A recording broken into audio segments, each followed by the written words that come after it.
Hello everyone, आप सभी का स्वागत करते हैं हमारे चैनल इंडिया अपडेटेड में। हमारी प्यारी यूट्यूब फैमिली, आज हम डिस्कस करेंगे वर्ल्ड प्रेस फ्रीडम इंडेक्स 2020 के बारे में। जैसा कि आप लोगों को पहले से पता होगा, ये वीडियो आने वाली है। अगर आपको ये बात नहीं पता थी तो आप क्या कर लो कि डिस्कशन में जाओ और वहाँ पे आपको लिंक दी हुई है। फेसबुक के ग्रुप को ज्वाइन कर लो, टेलीग्राम के ग्रुप को ज्वाइन लो, आपको ये चीज़ें पता चलती रहेगी। तो आज ये बहुत ही इंपॉर्टेंट वीडियो होने वाला है। आज हम बात करने वाले हैं वर्ल्ड प्रेस फ्रीडम इंडेक्स के बारे में और इससे जुड़ी हुई बहुत ही इंपॉर्टेंट जो चीज़ें हैं, जैसे कि इंडिया की पोजीशन के बारे में देखेंगे कि हम कहाँ से कहाँ आ गए और दूसरी कंट्रीज़ कहाँ पर लाई करती है। तो दोस्तों, this is a very important topic for perspectives of your UPSC and other examination. तो चलिए हम इसको शुरू करते हैं और देखते हैं कि चीज़ें कहाँ से कहाँ तक बढ़ी। इससे पहले मैं आपको बता दूं कि प्लीज़ वीडियो को लास्ट तक देखिएगा। हम लास्ट में कुछ बहुत ही इंपॉर्टेंट फैक्ट्स डिस्कस करने वाले हैं जो कि आपके एग्ज़ाम पर्सपेक्टिव से, आपके इंटरव्यू पॉइंट ऑफ व्यू से इंपॉर्टेंट हो सकती है। तो डोंट मिस दैट, लास्ट तक जाओ एंड देखो वीडियो को। नाउ अब हम डिस्कशन करेंगे कि क्यों, वाई। तो हाल ही में विश्व प्रेस स्वतंत्रता सूचकांक जारी हुई है। आप सबको ये बात अच्छे से पता है। और ये इसको क्या, ये कैसे आती है? ये 2002 से हर साल आ रही है, ठीक है। 2002 से ये रिपोर्ट हर साल आ रही है और इसमें टोटल जो रैंकिंग होती है, टोटल 180 कंट्रीज की रैंकिंग होती है। आप समझ रहे हो बात को। इस साल सूचकांक जो आई है उसमें जो भारत है, हमारा प्यारा भारत, वो 142 रैंक पर है। हमारी रैंक खराब होती जा रही है दिन प्रतिदिन। और यह सूचकांक बहुलवाद के स्तर, मीडिया की स्वतंत्रता, मीडिया के लिए वातावरण एवं मीडिया सेंसरशिप, कानूनी ढांचे, पारदर्शिता के साथ साथ समाचार और सूचना के उत्पादन का समर्थन करने वाले बुनियादी ढांचे की गुणवत्ता का आकलन भी करता है। चलिए, अगर आपको चीज़ें समझ में नहीं आई तो आपको इसको थोड़ा सा सिंपल वे में समझाते हैं। देखो, जो प्रेस होती है इसको चेक करते हैं कि इसको कैसे हम रैंकिंग देते हैं। तो रैंकिंग देने के लिए बहुत सारी लिस्टिंग की जाती है, देखी जाती है कि प्रेस की डिपेंडेंसी कितनी है, प्रेस क्या खुद पे डिपेंडेंट है या किसी कॉरपोरेट हाउस पे डिपेंडेंट है। फिर देखा जाता है कि हमारा लीगल फ्रेमवर्क कैसा है, कानूनी सपोर्ट यहाँ पे कितनी मिलती है। अभी ये तो देखा जा रहा है कि हमारे देश में बहुत सारे ऐसे पत्रकार हैं जिन पे आईपीसी के धारा लगा दिए जाते हैं। तो कानूनी ढांचे किस तरीके से, उनको क्या सिक्योरिटी मिलती है, स्वतंत्रता फ्रीडम कितनी है, सेंसरशिप कितना लगाया जाता है। बहुत सारे देश में सेंसरशिप लगा के उनको रोक दिया जाता है। तो किस देश में कितनी सेंसरशिप है, इस हिसाब से भी रैंकिंग होती है। तो ये जब रैंकिंग होती है तो इस रैंकिंग को पूरे इन सब चीज़ों को ध्यान में रख कर दिया जाता है। आप समझ सकते हो, क्योंकि एक लिस्टिंग होनी चाहिए ना। आपको तो एक स्तर समझने के लिए आपको ये चीज़ें देखनी पड़ेगी। इसका गुणवत्ता आकलन इन्हीं आधार पर होता है। नाउ, ये सूचकांक जो है वो सरकारी नीति का मूल्यांकन नहीं करती है, गवर्नमेंट पॉलिसी का मूल्यांकन नहीं करती है। बजाय ये करती है कि मीडिया हाउस कितनी फ्रीडम है मीडिया हाउस को और उन्हें कितनी सुरक्षा प्रदान की जाती है। गवर्नमेंट का इससे कुछ लेना देना नहीं है। और आपको मैं बता दूं, ये जो रिपोर्ट जारी करने वाली संस्था है, ये एक एनजीओ है, इंटरनेशनल एनजीओ है, ये कोई संस्था नहीं। हाँ, इसकी टाइप बहुत सारे संगठन के साथ है। हम आने वाले स्लाइड्स में ये चीज़ें देखेंगे कि किसके किसके साथ ये संस्था जुड़ी हुई है। नाउ, यह सूचकांक सरकारी नीति का मूल्यांकन नहीं करती है, मैंने आपको बता दिया। वैश्विक संकेत और क्षेत्रीय संकेतों की गणना प्रत्येक देश के लिए पंजीकृत अंकों के आधार पर की जाती है। चीज़ें आपको समझ में आ रही है। Reporters without border for press freedom. देखिए, आपको पता है मीडिया जो है वो फोर्थ पिलर होती है और हमें ये चीज़ समझनी चाहिए और रिस्पेक्ट करने चाहिए रिपोर्टर्स की, क्योंकि हमारे पास जो भी इम्पोर्टेंट न्यूज़ होते हैं वो कौन लेके आते हैं, वो रिपोर्टर्स लेके आते हैं। तो ये इनका लोगो था, ठीक है। Reporters without borders for press freedom, इनके द्वारा ही जारी की जाती है ये इंडेक्स। एंड ये लोग जो है वो इंटरनेशनल एक एनजीओ है, ठीक है। चलिए अब बात कर लेंगे कि इनका मुख्यालय कहाँ है, इनके बारे में कुछ थोड़ा डिटेल में जानते हैं। तो मुख्यालय है वो पेरिस में है एंड 1985 में इनकी स्थापना हुई थी। जो इनके फाउंडर वो थे रॉबर्ट मिनार्ड। नाम याद रखिएगा, बहुत ही इंपॉर्टेंट है आपके एग्जाम पॉइंट ऑफ व्यू से, इसलिए मैं आपको कह रहा हूँ कि लास्ट तक वीडियो देखना, प्लीज़ इसको क्विट मत करना।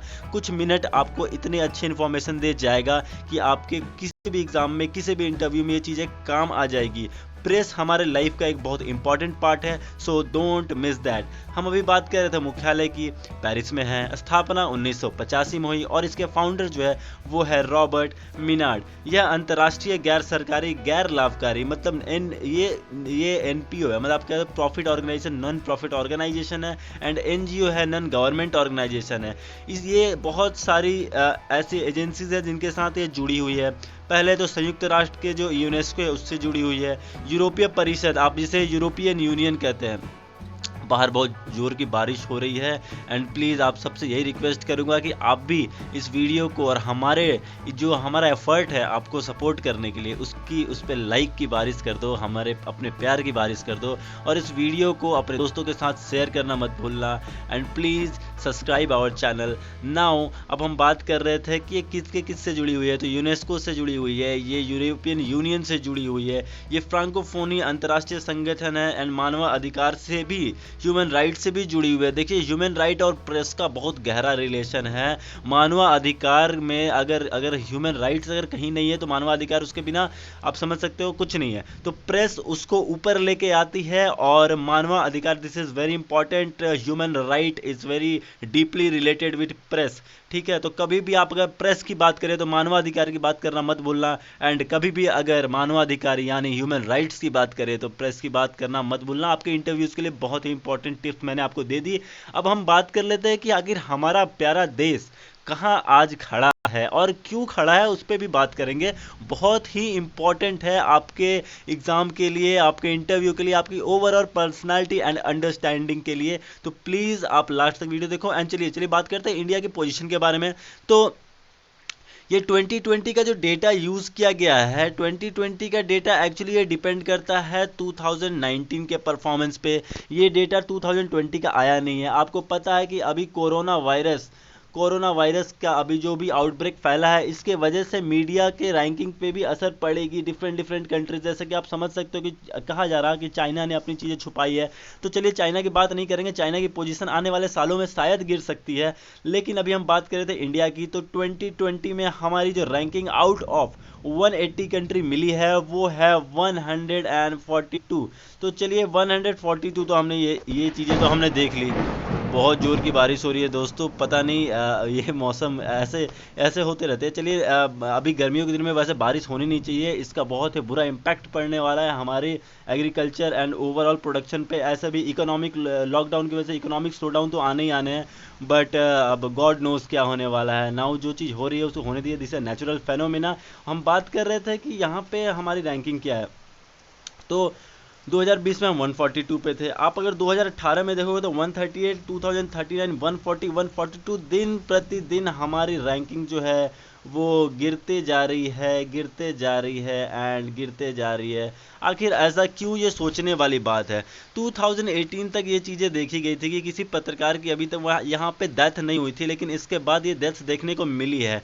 तो इसको क्लियर करने के लिए जो ये एजेंसी बताती है, जो इसकी रैंकिंग करती है, वो बताती है कि उन्होंने इंडिया की रैंकिंग इसलिए ख़राब की है ऑल ड्यू टू जे.एन.के में जो इश्यूज़ हो रहे हैं, वहाँ पे मीडिया को जिस तरीके से नरेंद्र मोदी गवर्नमेंट ने दबाया है, उसका हवाला देते हुए वो कहती है कि वहाँ पर मीडिया को, वहाँ पे प्रेस को फ्रीडम नहीं है काम करने की, and due to this article 370 आपको पता ही है वहाँ पे हटाया जा चुका है। तो ड्यू टू दिस रीज़न ये कहते हैं कि हमारी रैंकिंग 2 पोजीशन इन लोगों ने गिराई है सिर्फ इसी वजह से। तो अगर मैं इसको अगर पर्सपेक्टिव आपको एक व्यू देना चाहूँ तो मुझे एक लगता है कि अगर हम नेशनल अपने राष्ट्रीय हित से देखेंगे, नेशनल इंटरेस्ट से अगर देखेंगे, तो ये रैंकिंग हम अफोर्ड कर सकते हैं, क्योंकि हमें पता है कि Jammu and Kashmir is our integral territory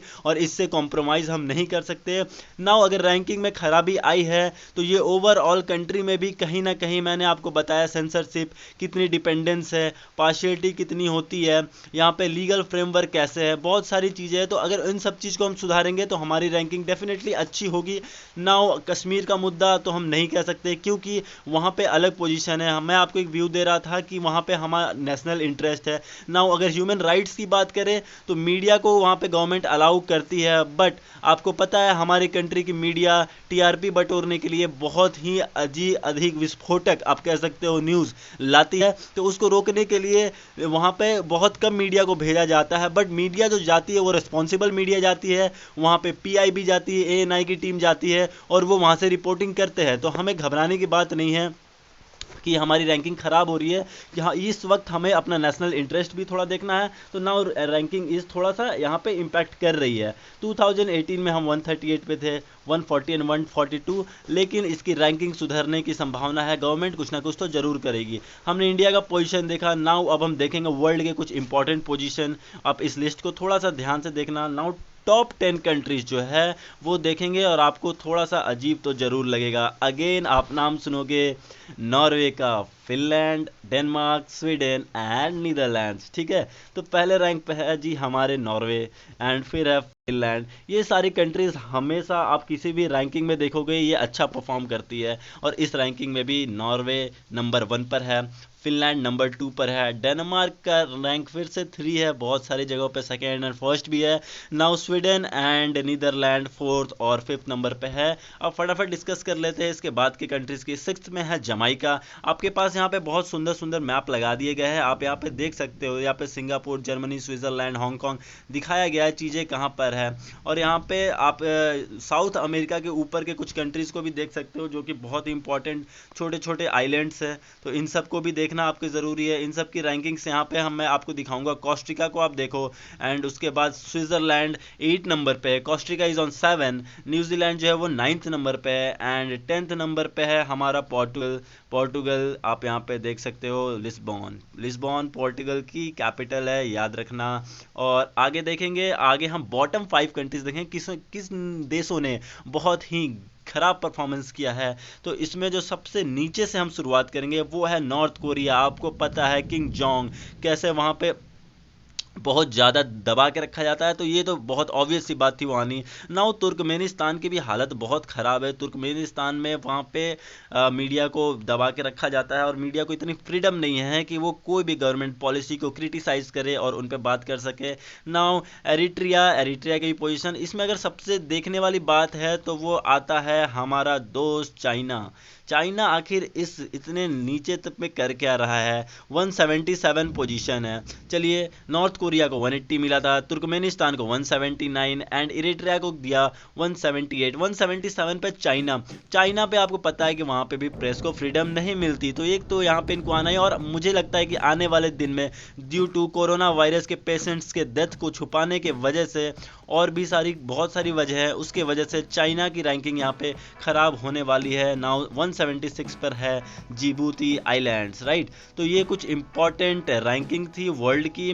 now अब कुछ नेबरिंग कंट्रीज हमें देखनी चाहिए, क्योंकि हमारे पड़ोस में मीडिया की क्या हाल है ये हमें जानना बहुत ज़रूरी है। अगर हम अपने कंट्री को क्रिटिसाइज या प्रोटेक्ट करेंगे तो किस बेसिस पे करेंगे, तो नेबरिंग कंट्री के बेसिस पे जो कि हमारे आसपास है, हमारे इन्वायरमेंट में रह रहे हैं, तो उन पे हम ये चीज़ें देखते हैं। तो चलिए डिस्कस करते हैं। श्रीलंका को यहाँ पे जो रैंकिंग मिली है ना, ये 127 है, ये हमसे बहुत बेटर है। हमारा बगल में देश नेपाल ने 112 उसको रैंकिंग दी, इस एजेंसी ने हमसे बहुत अच्छा दिया। शॉकिंग बात है, आप भूटान को देखो 67 रैंक पे आके यहाँ पे खड़ा होता है। भूटान में आपको पता है किंगशिप है, और भूटान, ये बहुत प्राउड मोमेंट की बात है कि एक छोटा सा कंट्री इतने ऊपर आया है प्रेस के फ्रीडम को लेके। और बहुत सारे बुरे कंट्रीज को, चाइना को, म्यांमार को, पाकिस्तान को, बांग्लादेश को, श्रीलंका को, नेपाल को एंड इवन हमारे देश इंडिया को भी ये बात सीखनी चाहिए भूटान से कि where are we and where are they and how they are and how we are. ये चीज़ें हमें जरूर अपने आप से सवाल पूछने चाहिए।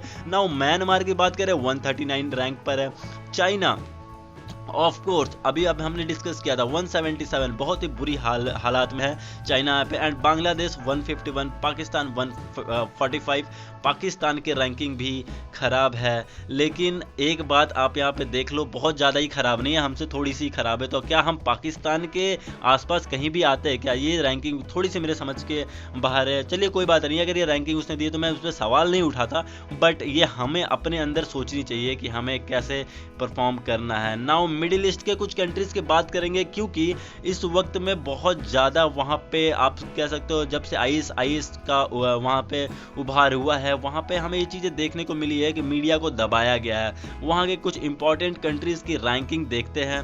इजराइल को 88 रैंकिंग दी गई है, टर्की को दिया गया है 154, जॉर्डन को दिया गया 128, Qatar 129, Oman 135, Iraq 162, Syria 174, Lebanon 102, Saudi Arab 107, Iran 173, Egypt 166, Yemen 167, UAE 131, Kuwait 109। ये सारी चीज़ें, ये सारे देश के रैंकिंग्स आपके लिए बहुत ज़्यादा ज़रूरी नहीं है याद रखने की, लेकिन आप एक ओवरऑल व्यू देख सकते हो कि आउट ऑफ 180 कंट्रीज में ये मिडिल ईस्ट जहाँ पे इतना ज़्यादा प्रॉब्लम चल रहा है, वहाँ पे उनकी क्या रैंकिंग्स है। तो आपको रैंकिंग दिख रही है लगभग 150 के आसपास, उसके ऊपर 130 के यूएई जहाँ पे इतना ज़्यादा कुछ नहीं है, तो वो भी उसको 130, जॉर्डन इन सबको मिला। जॉर्डन का 128 है, फिर भी ये बहुत अच्छे और लोगों से तो बहुत अच्छा इन्होंने किया है। तो यहाँ पे जो ट्रबलसम एरिया है, यहाँ पे क्या मिला है इनको रैंकिंग, ये भी हमें देखनी बहुत ज़रूरी थी। तो ये थी आज की वीडियो के बारे में, हमने कुछ बहुत इंपॉर्टेंट डिस्कस की। नाउ हमने बोला था आपको लास्ट में कुछ इंपॉर्टेंट फैक्ट्स बताएंगे। तो 2018 तक हमारे देश में सिर्फ 6 पत्रकारों की मौत हुई थी, और यहाँ पर इनके विरुद्ध कोई भी प्रयोग नहीं किया जाता था आपराधिक धारा, लेकिन आपराधिक धारा अब इस्तेमाल किया जाने लगा है, जिसमें से आईपीसी 124A है। ये क्या होता है कि जब किसी जब बड़े अफसरों के लिए कोई जानकारी या कोई आलोचना करते हैं, तो उनके लिए हमारे मीडिया के लोगों पे ये धारा लगा दी जाती है। प्लीज़ आप इस पर रिसर्च करना एंड कमेंट बॉक्स पे बताओ कि 124A आईपीसी आखिर है क्या। जो आईपीएस के लिए तैयारी करना चाहते हैं, आपके लिए बहुत इंपॉर्टेंट क्वेश्चन है। So be updated with India updated, ऐसे ही पढ़ते रहिए, बढ़ते रहिए दोस्तों। Thank you very much.